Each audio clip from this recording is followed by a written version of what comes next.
Hello, we're here at the Seattle Antiquarian Book Fair. The date is October 12th, 2008.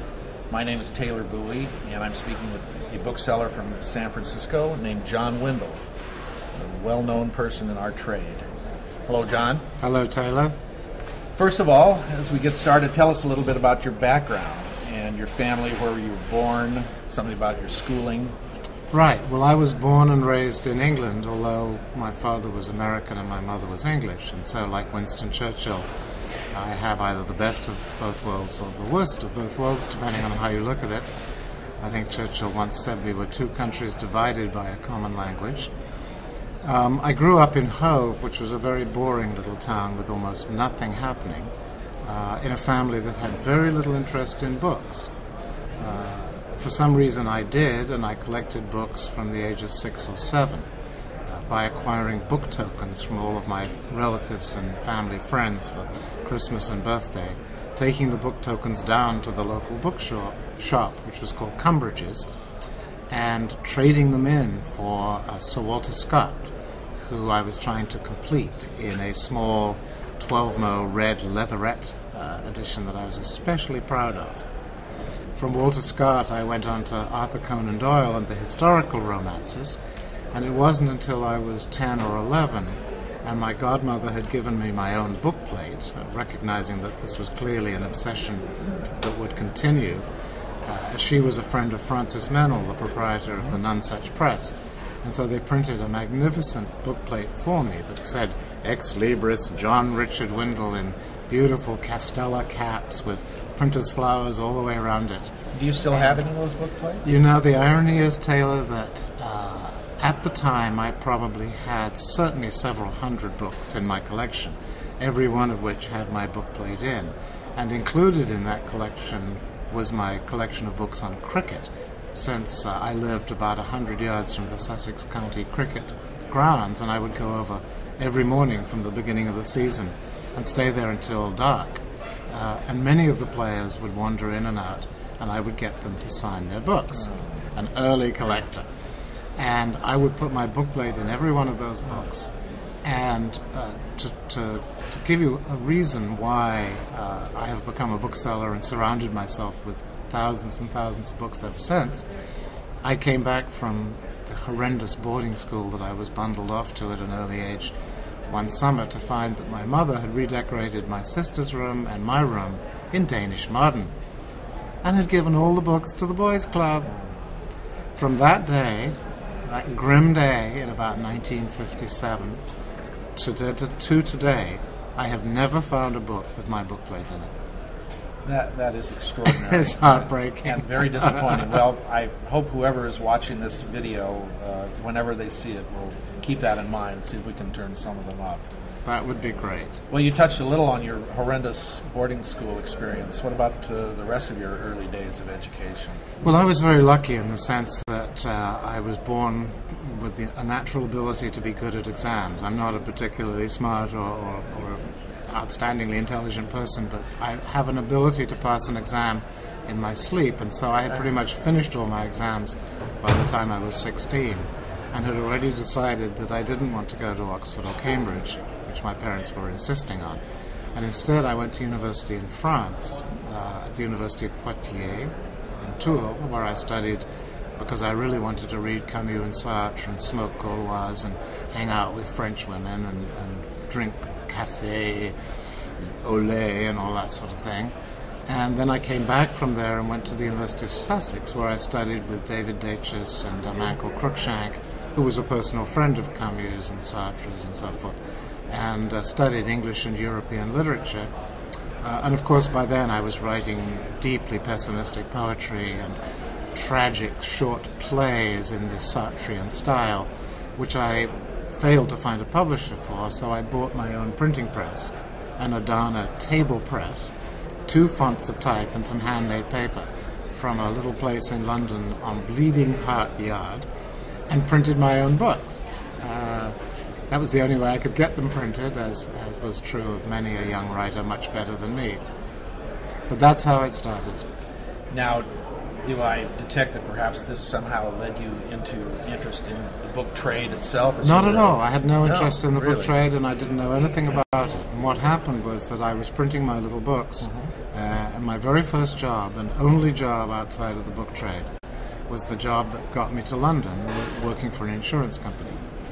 And I moved to London with my best friend from university, and we shared a flat.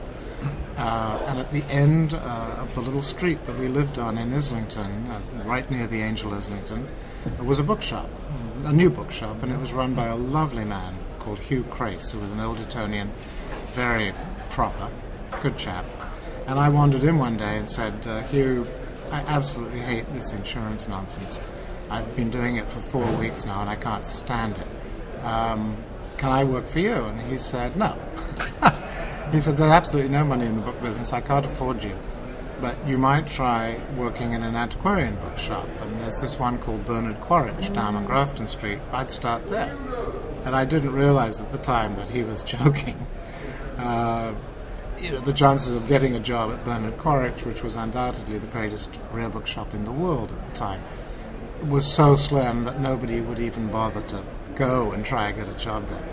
And what year are we talking about? We're talking 1967. 1967. And so I went down to Quaritch. I rang up and I got somebody on the phone and they put me through to the managing director, a man named Ted Dring. And his father had been the managing director before him, and they had basically run the place for the Quaritch family, which then became the Quaritch Wales family. I called up, made an appointment, went down, and marched in my typical sort of British public school boy way, told the nice man in the shirt sleeves who was putting books in the window, "Excuse me, sir, I'm here to see the managing director." He said, "Oh, that would be me." That must have given you an interesting insight into the book trade right there, to have the managing director working in the window, arranging That's the right, window putting display. books in the window in his shirt sleeves. And he was a terribly nice man. And he took me upstairs and interviewed me for a good 45 seconds. Basically, he said, "Do you want a job?" And I said, "Yes." And he said, "Well, you can work for a year, and if it works out, we'll start paying you." And I said, "Oh, right you are." And I didn't really get the concept until, I had worked there for a while, and I realized that indeed I wasn't going to be paid for the first year. So I took a job in the pub at the Angel Islington in the evenings and weekends, to pay the bills, and I swept floors, and I dusted books, and I delivered packages, and I ran from auction house to auction house, literally running on foot, to pick up the books that Quaritch had bought that day, bring them back to the shop, and then deliver them to the departments so the experts could collate them, and then send them on to Yale, Harvard, Princeton, the British Library, the National Library of Scotland, National Library of Wales, National Library, and Quaritch represented everybody. And we were buying hundreds of books a day, all over London. And my job was basically to run around, pick them up, get them back to queues, dust them, clean them, deliver them. One of my fondest experiences was a wonderful, wonderful collector called Ehrman, the Ehrman collection. He collected the history of printing by place and wanted to have the first book printed in every town in Europe. And it was a magnificent collection. And he had bought a book from Quaritch, and they asked me if I would deliver it. And they lived in a very grand, beautiful block of flats near Lord's Cricket Ground in St. John's Wood. And so I went over, and again, I was so naive at the time, such a naive. I knew nothing about business, nothing really about the world, having basically been in boarding school my entire life. And so I rushed over and on the bus, and I rang the doorbell, and Mrs. Ehrman came to the door, and I handed her the book, and I said, "This is the book for the Ehrman collection, and make sure it's delivered properly." And she said, "Thank you very much, young man," and she took me by the hand. And I felt a bit uncomfortable. I didn't quite know what to do, and I didn't know if she was like going to take me inside or what she wanted, and she was pushing something into the palm of my hand. And I sort of backed away and left, and I realized she had put half a crown. She was tipping me. I'd never been tipped in my life. Yeah. I had been taught to tip the staff and tip the help and leave 5 shillings when you stayed the weekend at a country house, but nobody had ever tipped me. Must have made an impression on you, given you were doing this work for no salary. It made a huge impression. I think I took a taxi back to Kears and told my boss, "I just got tipped." My boss at Quaritch was a man called A.E. Newton, same initials as the American collector. We used to call him young Mr. Newton because his father had worked at Quaritch before him. And he was 90, and he had known Mr. Quaritch, and he had known young Mr. Quaritch, Bernard Quaritch Jr. And the best story of many, many stories that I could tell about Mr. Newton, who was a screamingly funny man in that very dry English way, was that one morning I was up at the top of the ladder dusting the books, as was my job, and taking off the tops of all the Solander cases and putting them back on. And somehow my sleeve caught a book and it fell to the floor. And Mr. Newton, who was about 90 at the time, staggered over very slowly, and he bent down and he picked it up and he handed it up to me and he said, "It's second hand now."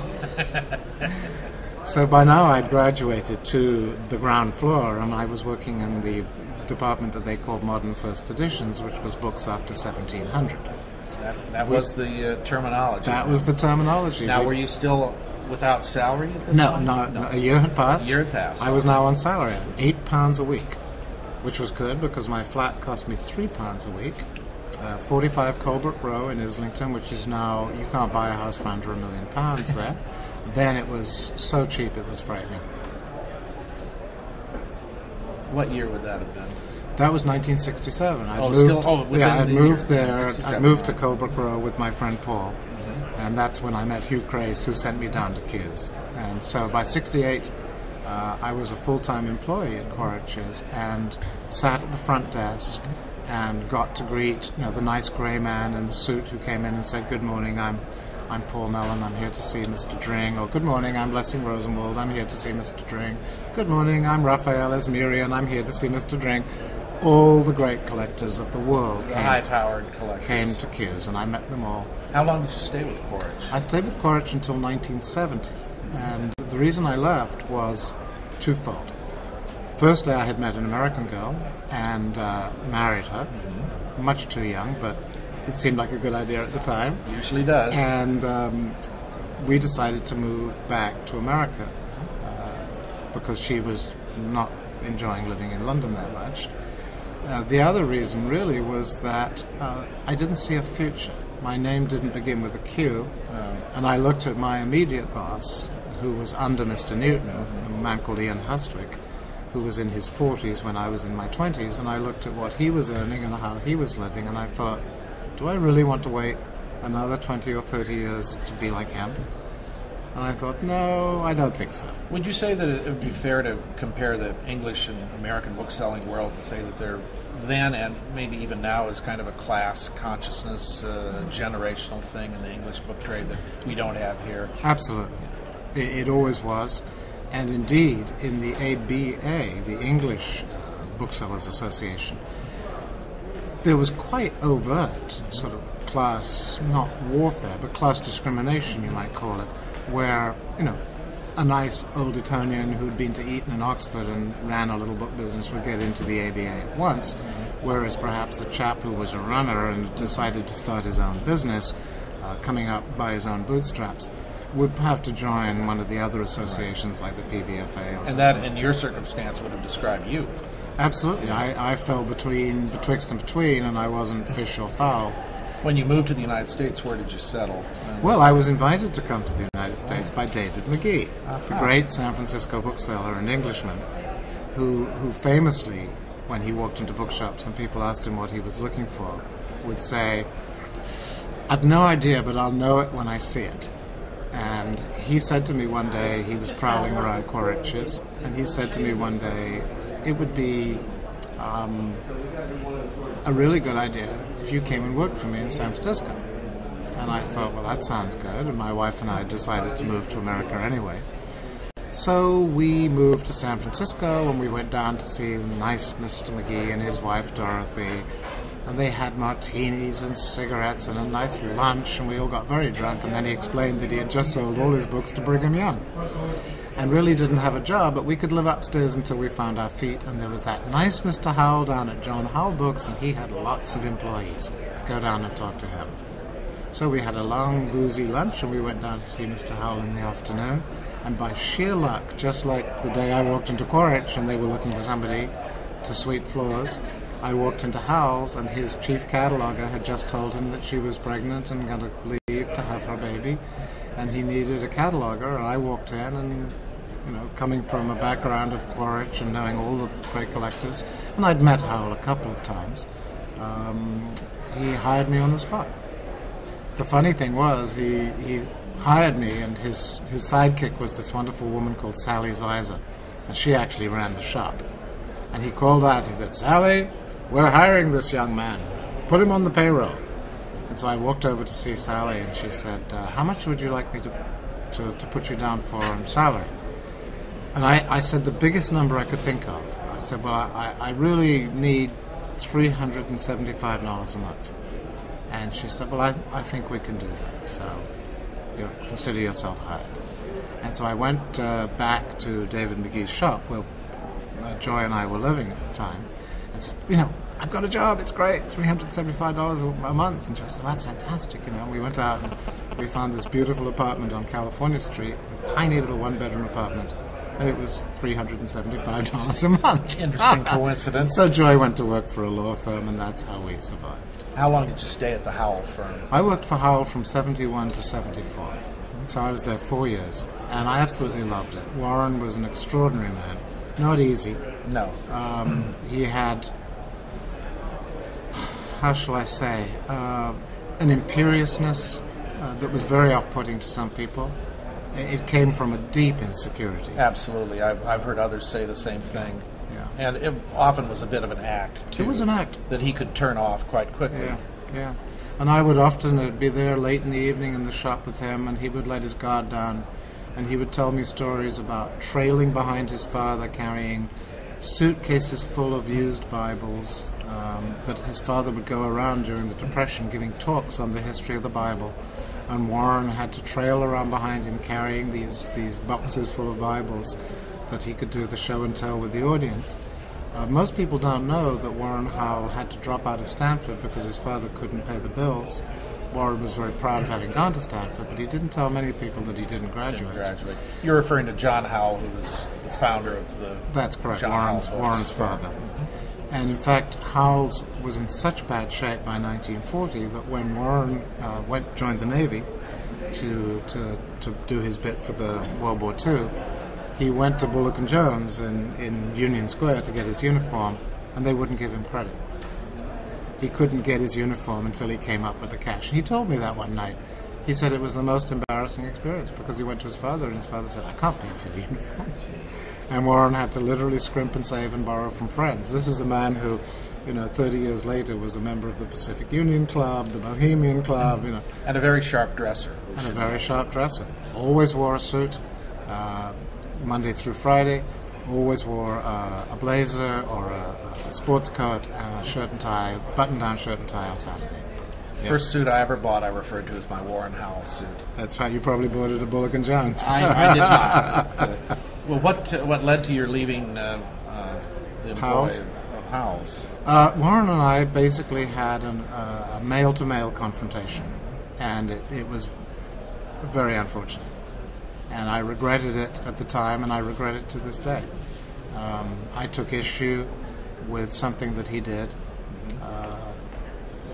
and looking back at it, he shouldn't have done what he did, but I shouldn't have made such a big deal about it. And the woman involved, who was my girlfriend at the time, she didn't actually care that much. I was much more upset than she was.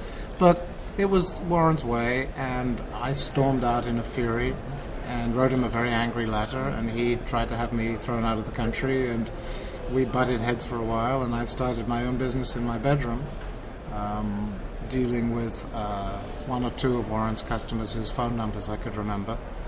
And really, it was, for the first 6 months, it was absolutely, didn't know where the next penny was coming from. But it started to build up a little bit, and then Ron Randall, who had also worked for Howell's, whose father was Dave Randall, head of the Lilly Library. And a former antiquarian bookseller himself. Correct, head of Scribner's, and had formed the Lilly Library for Josiah K. Ron came to me and said, how about going into business together? My dad will give us all of the Lilly Library duplicates, and I need a partner, and I've got a little bit of capital because I own a house, and so I can get a line of credit. I think, you know, you've got the smarts and the energy and the good customer skills. I've got the contacts. I think we'd be a good team. And I thought about it for about 10 seconds and said, let's do it. And this would have been 1975? This was April 1st, 1975. Randall and Windle opened their doors.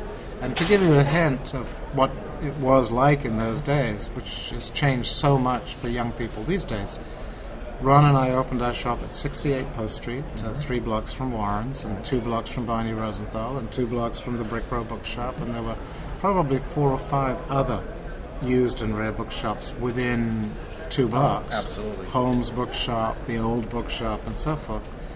We took a 1,500 square foot 4-room office. I remember that office. We had 2 secretaries, Joni Reddington and Shirley Sheffield. Ron's wife worked for us as the bookkeeper, and I think our total expenses were under $1,000 a month. Well, those days are gone. Those days are gone, and that building is gone. Oh, the building's gone too. The building is now the Crocker Galleria. How long did the partnership last? Ron and I had a very happy partnership from 1975 to 79. In 79, his wife got ill and died quite quickly of a very, very destructive brain cancer that devastated Ron. It made things difficult for our business because there were issues with her brother and other members of the family wanting some inheritance and so forth, and wanting an evaluation of the business. And it was at the same time that my wife decided that she needed to pursue other interests, and she also wanted a piece of the business. And so Ron and I basically closed the business. He went down to Santa Barbara and continued as Randall House and is still in business to this day. I took my share of the books, sold some, kept some, and decided to do 2 things that I'd always wanted to do. One was to publish a really beautiful book, which I did. Tell us a little about that. Well, it was The Grapes and Grapevines of California. The first color plate book printed in California, the first color plate book to show the California grape. We have a winner in our 12 o'clock drawings. Shall I wait? Lynn Conway of Uncle Lynn Conway of Uncle if you capture the e-ticket desk. That's the disadvantages of live That's okay. recording. So, by sheer luck, I had come across an original copy of The Grapes and Grapevines, of which only 9 copies were known to exist at that time. And it seemed to be an absolute no-brainer to go ahead and reprint it. And as experience has taught me, and if anybody watching this video wants to know, whenever there's a no-brainer, don't do it. Because no-brainers never work. Never a no-brainer. So here was this no-brainer, and everybody told me, oh my goodness, you know, the book will sell out the day you announce it. So we did a really superb facsimile. And we did it in the spirit of the original. It was designed, printed, bound, published, and distributed in San Francisco using entirely local craftsmen. Phelps Schaefer did the lithography, the Amaranth Press did the design and so forth, the Schubert Bindery did the binding, and I announced it and sent out the prospectuses a week before the Americans were taken hostage in Iran. Yes. And the entire economy went south. The whole country lost, for sort of like 9/11, completely lost its footing for a while. I sent out 5,000 prospectuses and I got 12 replies. And I thought to myself, this is a no-brainer. And I will also reveal a little secret here, which again I hope anybody watching this who wants to learn about the book trade will bear in mind, which is never turn down a sale that puts you in a profit because you think there's a bigger profit further down the road. That what is happened? truly wise. Yeah, what happened was I published the book. It was $1,250 a copy, which was a lot of money then, but it was a magnificent book. Yes, it was. We did 100 copies in a binding, 200 copies in sheets. I sent out the announcement, got 0 response. I mean, 0. I wasn't selling enough copies to pay the binder. I get a phone call from Hugh Anson Cartwright in Canada. How much would I charge him to buy the whole edition? Every single copy. And I said, well, Hugh, you know, everybody tells me that the book's going to sell really well, and I just don't think it's in my best interest to discount it and sell the whole thing out. It's not doing myself a favor, and I'm sure that I can, in time, sell enough copies to pay back the bank loan and so forth and get into a profit. And Hugh said, well, it's a one-shot deal. Take it or leave it. I'll buy the entire edition at 50% off. And I said no. Turned out that he was buying it for Edgar Bronfman, who wanted to give it as his Christmas present to his 300 best customers. And when Hugh went back to Bronfman and said, you know, he's really not interested at that price, Bronfman said, okay, well, let's do something else. And that was the last of that. But when I went back to Hugh and said, I've changed my mind, he said, too late. Too late. Christmas is over. That was that. More ways than one. Yeah. And basically, the edition went south. I think I sold 65 copies, which was barely break even. The rest was sitting in sheets at the bindery, and what I didn't know was that sometime later the bindery was sold, and all the sheets were pulped. So there were only 65 copies actually completed of that book, as far as I can tell. At the time, I was going through a divorce, as I think I mentioned, and some of my records got lost, and so I don't know exactly, but it was about 65 copies. Well, there are lessons to be learned there. Many. I'm hoping that's going to be the saddest part. We're going to move along now in our story. The happy part of that is that copies come up at auction now and make $3,000, $4,000, $5,000, and people are always asking me if I have a copy. So the book has survived. Your faith in it was ultimately justified. Yes. How you've been on your own then in the trade since what was the year again? Well, I went into business for myself in 1974. So it's been 34 years and 41 years in the trade total. I did 7 years of apprenticeship. Certainly the biggest change in our trade has been the advent of the internet. Was that a comfortable thing for you to move into that world, or did you initially resist it? Or? Not at all. I'm what I think is called an early adopter. I love to buy technology the moment it comes out. I bought a Mac in '86. I like to tell the story that in 1986 I bought a Mac. I think it cost me $1,500. I bought some software from Microsoft that I think cost $1,000. I bought FileMaker 1 because Bill Daly had told me that that was a really good thing to have for a database. And if I had put that money into Microsoft stock or into Apple stock or into FileMaker stock, I wouldn't be working for a living. Well, I was going to say we might not be sitting here today having right. this discussion. So it goes along with the Nike shoes that I bought to run in instead of buying Nike stock. What would you say to someone wanting to enter the antiquarian book trade today? I would say follow your dream, follow your passion, and have faith that if you do it wholeheartedly, the trade and the collecting and the institutional world will support you. There's always room for somebody who fervently believes in what they're doing and is willing to take a risk, give it their best shot, learn from experience, and not want instant success, because there's no such thing as instant success. It's like there's no such thing as a no-brainer. That's right. Eloquently. Yeah. That's what I would say. But I would say that if you have a passion for books and you really, really want to do it, you will succeed. Here we are in 2008. We're just going through what may be a great financial crisis in the world markets. What do you see as the future of the book trade? Where do you see our trade heading? I think I see it heading where I've always seen it heading, which is it only gets better. And Terry Bellinger once, a long time ago, gave a talk in San Francisco. And at that talk he said, rare books are like horses. When the horse was just a useful animal, it wasn't worth very much. And when used books were just used books, they weren't worth very much. But as they became more and more refined, they became more and more expensive and more desirable. And more people actually wanted to own one. And so although the horse today is an almost useless creature, except for the very rich to play with as a toy to race and so forth, similarly, the very rare books of today,